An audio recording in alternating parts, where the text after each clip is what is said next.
I addressed yesterday? I think I addressed everything pretty much yesterday that occurred.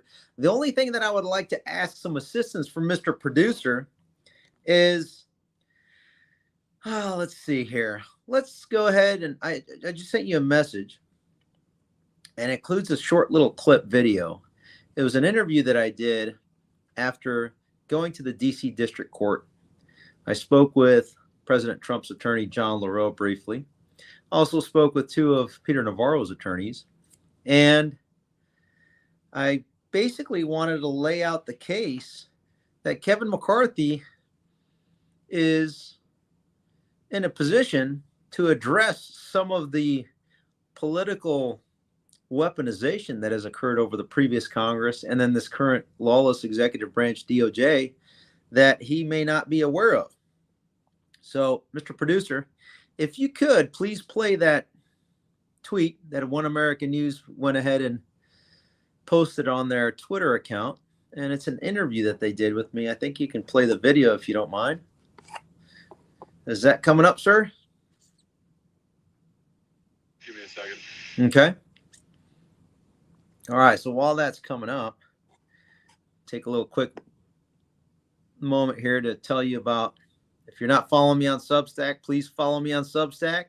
If you're not following me on Telegram, X, Getter, Locals, Rumble, QUX, Cloud Hub, Truth, Gab, or Substack again, please do so. Just type in my last name correctly, Raiklin. Okay. And then I'm live on wvwtv.com as well. All right. So let's go ahead and play the clip. And former senior Trump White House advisor Peter Navarro testified today in a federal courtroom on charges of defying a Democrat-appointed House J6 Select Committee subpoena. One America's John Hines caught up with a D.C.-based constitutional attorney for more on the case. Take a look. Here with us is constitutional attorney Ivan Raiklin, a National File contributor who says House Speaker Kevin McCarthy has the power to change the outcome of legal action taken against former Trump advisor Peter Navarro and podcaster Steve Bannon, both charged with contempt of Congress in connection with the January 6th investigation initiated by Democrats on Capitol Hill. Ivan, is it possible for the Speaker of the House to have a direct and immediate impact in this case? I think it can be immediate in terms of it could happen before dinner today as we're speaking here. And the whole foundational basis of the criminal referral that was placed on Steve Bannon and Peter Navarro, of which, by the way, I just was at the hearing that took place in the D.C. District Court, and I mentioned this to his attorneys.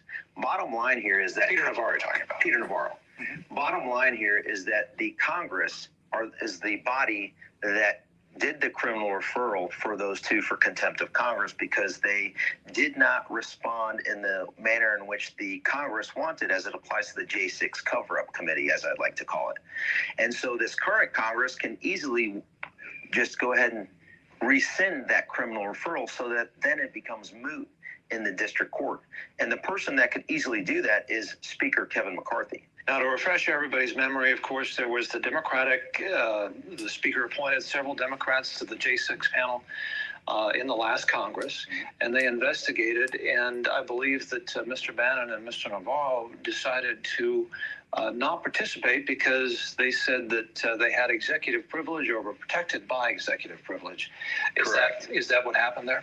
Yes, correct. So the legal issue here is that from Mr. Navarro's perspective, he had received privilege from President Trump, and Congress, the J6 committee, didn't want to litigate it because they were going to shut down at the end of the 117th Congress. So I think their only course of action to politically Navarro was to go ahead and file a criminal referral and then have him essentially defend himself through arduous litigation, and that would be his punishment for not complying with the subpoena of the 117th Congress. Both he and Steve Bannon, is that correct? The same charge? The fact patterns are slightly different, but generally speaking, for the court of public opinion, generally that is essentially what occurred. Criminal referrals were sent over to the DOJ to prosecute both of them for contempt of Congress. But you're saying now that the new Speaker of the House, because he is the Speaker of the House, and this was a referral from the House of Representatives. Correct. He could basically reverse that referral. Right. The same authority that initiated it is the same authority that can go ahead and pull it back based on new evidence, or even, for that matter, Kevin McCarthy, Speaker McCarthy, can call in those two individuals to actually testify for a minute or two, maybe for 4 seconds. And then that would meet the threshold of complying with the subpoena so that the case in the federal district court would be moot. What would be the incentive, perhaps, for Mr. McCarthy to take that action, do you suppose? It could show, and he's actually willing to stand up to the overreach of the previous Congress, as well as the overreach that we're seeing with the Department of Justice weaponizing their entire resources to go after their political opponents. And then the next step would be for him to take an even bolder action where he would reconsider the criminal referrals for all of the J6 defendants in the collective, depending on if they were just politically motivated, which I think after the investigation is complete by Congressman Barry Loudermilk, it's going to be abundantly clear, in my opinion, that what happened on January 6th was a manipulated, curated political hit job. Ivan Raiklin, thank you for talking to us. Thank you, John, as always. Yep. Okay, so let's kind of assess this and go through. Cable companies and social media. I'm going to wait for Mr. Producer. Go ahead and shut that off, please. Right, freedom of speech by shadow banning, demonetizing, Sir? censoring, and policing every single one of your posts. You can go ahead and finish that up. Just what you've been. All right, so thank you for playing that. Let's go into a little bit more detail, specifically as it applies to that hit. So here's the legal frame. If you recall, last year, the Speaker of the House, through her committee known as the J6 Cover-Up Committee, I think it was, it was constituted in the 117th Congress. And they created a committee. That committee was illegally constituted. And the reason why, because the minority leader, Kevin McCarthy at the time, was not allowed to have his members from the minority party that he wanted to participate in this committee. So the individuals that should have been on that committee were, I think it was Scott Perry, Jim Banks, Jim Jordan, right? And Nancy Pelosi decided to not have them in there. Why? In order to not have them speak and show the truth of the Fedsurrection coup that occurred on January 6th. Well, that's a side note.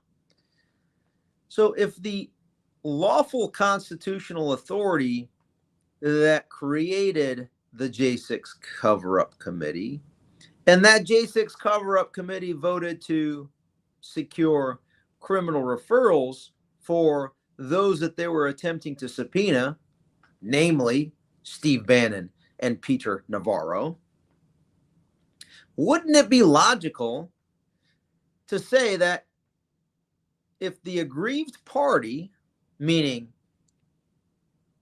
the Speaker of the House through her J6 committee, is the plaintiff, if you will, the aggrieved party as it relates to what they claim to be the criminal contempt of Congress, wouldn't it be like the Speaker of the House can also go ahead and, rescind that criminal referral? Thus, due to separation of powers, the federal district court is no longer in a position to litigate a moot issue because it was the legislative branch that brought the referral. And if the legislative branch pulled back on that criminal referral, there would be nothing for the executive branch to litigate in the judicial branch. So then it begs the question, why isn't Steve Bannon requesting Kevin McCarthy pull back on the criminal referral? Because it was Nancy Pelosi that set that up for them in the previous Congress, meaning the same position, which is the speakership. The Speaker of the House is the position that did it. And so my question to Steve Bannon, my question to Peter Navarro and their attorneys is as follows. Why don't you go ahead and write a, 2-sentence memorandum requesting that your client present themselves before the Speaker of the House, before Congress, to fulfill the original subpoena that was requested of them in the 117th Congress, right? And then they could answer any questions, or they could have a negotiated agreement between the Speaker to say, hey, we've decided that we're not going to pursue the subpoena, and thus pull it back, rendering the entire criminal referral moot. No standing for that federal district court. Now, there is an argument to be made that, oh, that subpoena was issued by a previous Congress, and particularly a previous House. And the House is a construct that changes every 2 years. And so that subpoena was pushed out in the 117th Congress, and they have to comply with that 117th Congress's subpoena. Well, using that same logic, folks, for those listening in at home, if attorneys argue that the 117th Congress was the ones that requested the subpoena, and that subpoena should have been addressed in the 117th Congress, and thus the criminal referral needs to be pursued in the court of law. Well, if that 117th Congress no longer exists, the same argument can be made that there is no more legal standing to address that subpoena, since the authority of 117th Congress to initiate that criminal referral and to continue that criminal referral no longer exists, because that 117th Congress is no longer constituted. It is complete, null, and done. So, which begs the question, why is Kevin McCarthy, why are Peter Navarro and Steve Bannon not pursuing this path? I don't know. That's a question for them. Secondly, why isn't Kevin McCarthy on his own volition not basically saying, you know what? All the J6 cover-up committee activities were lawless and unconstitutional, and thus rendering them all moot. What does that mean? Every single criminal referral that was created as a result of the activity of the J6 cover-up committee are null and void because they were illegal ab initio. That's well within the purview of Kevin McCarthy, isn't it? Now, if you don't agree with that, Kevin, the ball's in your court. Go ahead and rebut it and say, no, I want to hear you say this, Kevin. No, you're going to participate in Pelosi's illegal activity from the 117th Congress, from having no quorum for almost basically none of the votes that took place other than voting for her to be speaker. All of it unlawful, lawless, to include the illegal certification on January 6th. The budgets were conducted without the requisite quorum. Every single activity, and you were complicit in it. And oh, by the way, why don't you just go ahead and push back and why don't you just tell America that, you know what?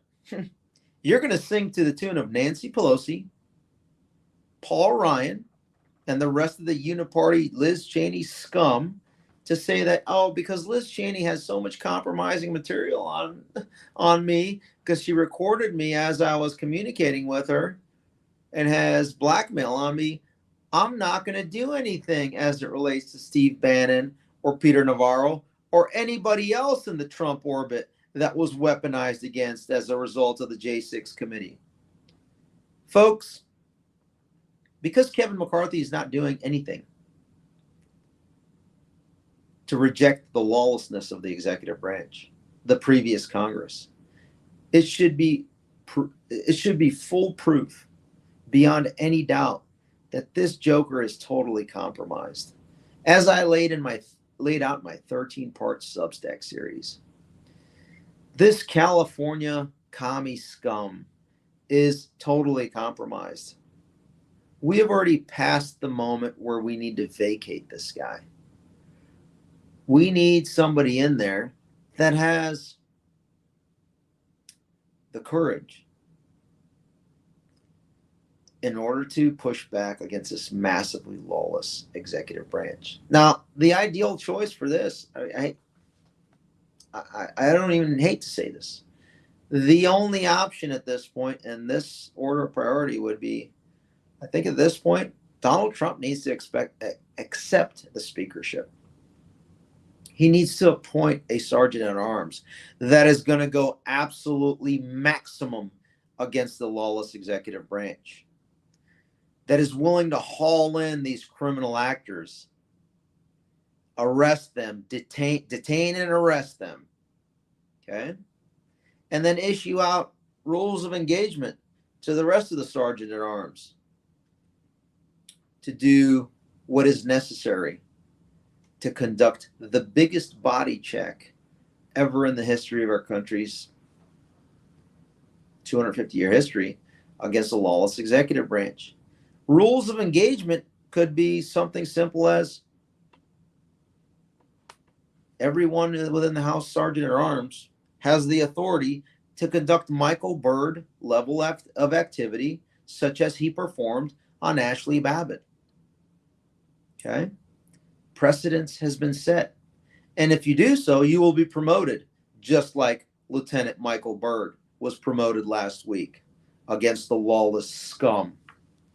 Don't believe me? Take a look. Now Captain Michael Byrd of the U.S. Capitol Police was promoted for murdering a peaceful, unarmed election justice rally attendee on January 6th. And what does Kevin McCarthy say about it? He says that Captain Byrd was just doing his job.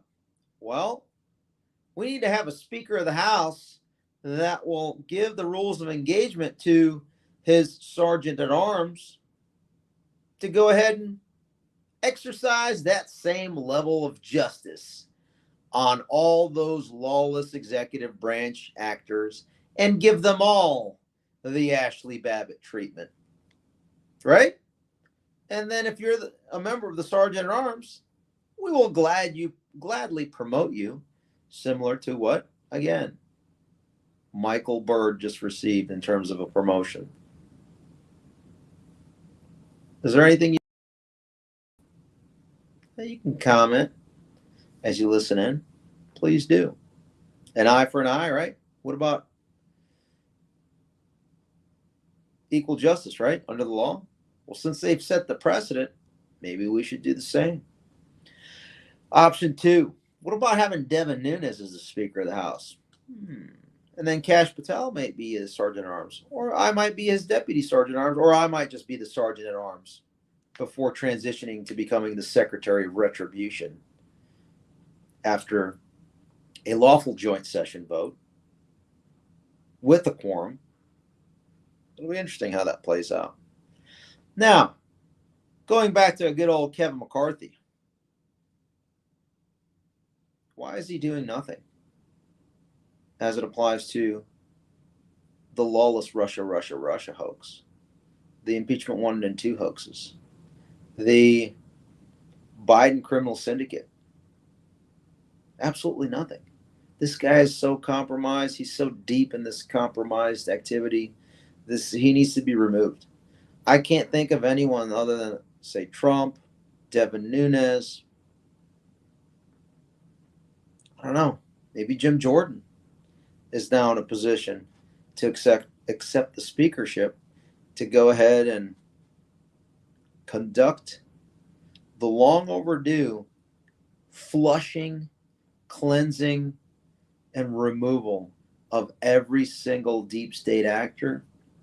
By the way, we've collectively identified all of them, exposed the Fed's direction of January 6th, and basically take all of them to task. Give them the consequences of which they so deserve. Remember when Chucky Boy Schumer said, the intelligence community has 6 ways to Sunday? guess what? It's time for them to face some consequences. And I think one constitutional remedy for that is for Kevin McCarthy to actually grow a spine, just a little bit, firm it up a little bit, pull back on the criminal referrals for Navarro and Bannon, and then go ahead and demand pulling back the criminal referrals for all of the nonviolent J6 defendants.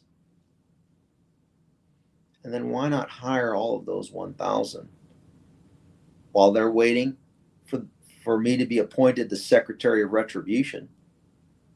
They can go ahead and work in the Sergeant at Arms and go ahead and prove for the entire country that J6 was a Fedsurrection.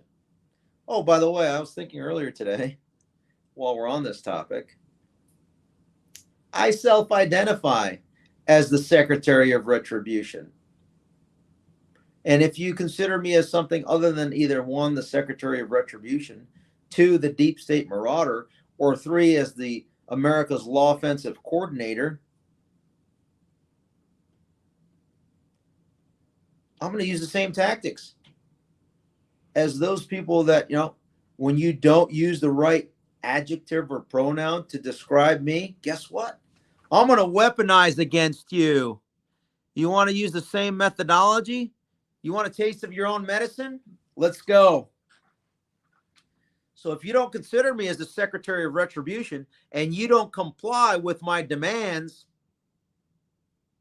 guess what? Cancellation is just going to be the beginning. Maybe we just decide to opt to use the same tactics and methodology as Captain Byrd against you. And then we will all get promoted by exercising that same sort of behavior. Think about that. Think about that. Yeah, people won't like that, huh? When it's framed that way in a truthful fashion. Absolutely disgusting. Time in America's history that an unarmed, peaceful, private citizen was murdered inside of the Capitol in our 250-year history. And what does Nancy, well, actually, no. What does Kevin McCarthy do? He promotes him. Is this the Speaker of the House that you're going to support? Guess what? You need to contact everybody listening in. You need to contact your member of Congress and demand the removal of McCarthy. This is in your face, absolutely disgusting. It was Kevin McCarthy that said, Captain Michael Byrd was doing his job when he murdered Ashley Babbitt. And why was he put in a position to murder Ashley Babbitt?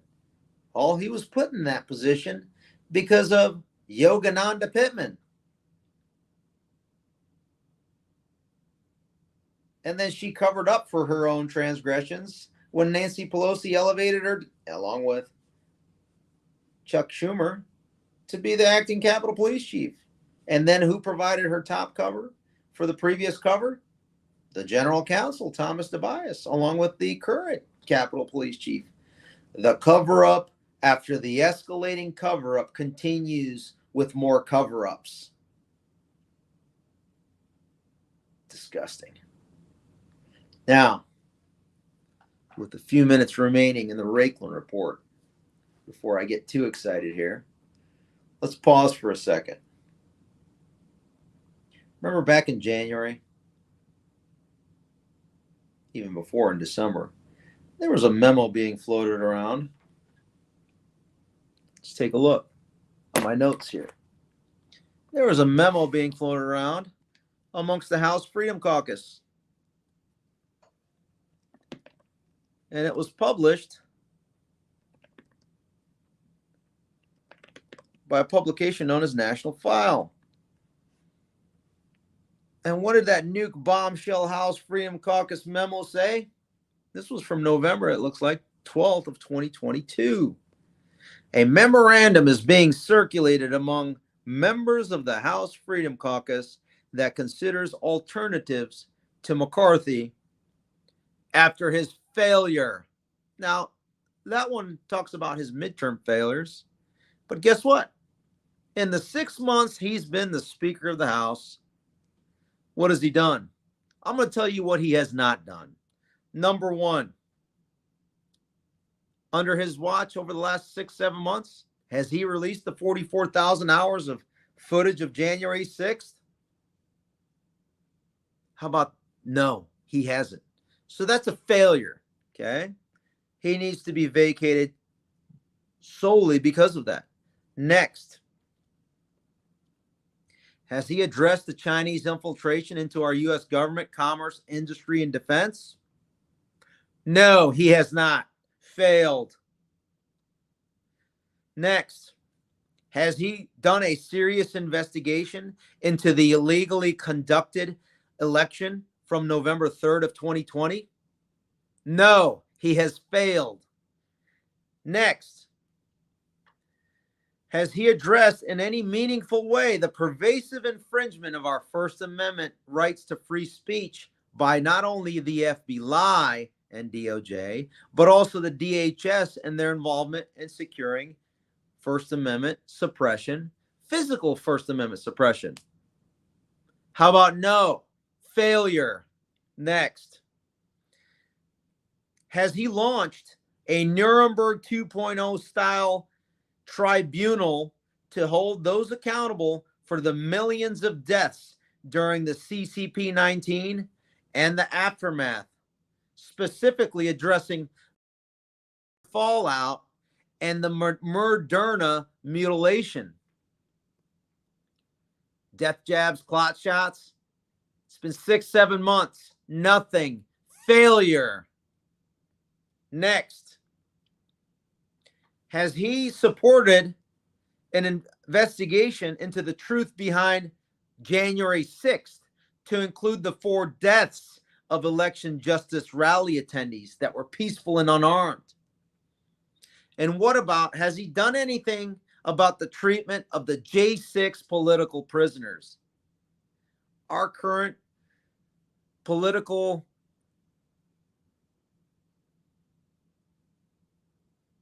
prisoner crisis, he has done nothing about that. In fact, he's providing cover for all of that activity. Fail. He's 0 for 5, 0 for 6. He's batting at 0. How can you, if you're listening in, support your member of Congress that continues to support Kevin McCarthy? Motion to vacate the chair immediately. Let's go with some more here. Kevin McCarthy has demonstrated an unwillingness to proceed with the removal of Joe Biden. Why? Because he's compromised. Next. I mean, there's too much to really go through here. Let's go back and see if this other website still exists. And it does. SpeakerTrump.info.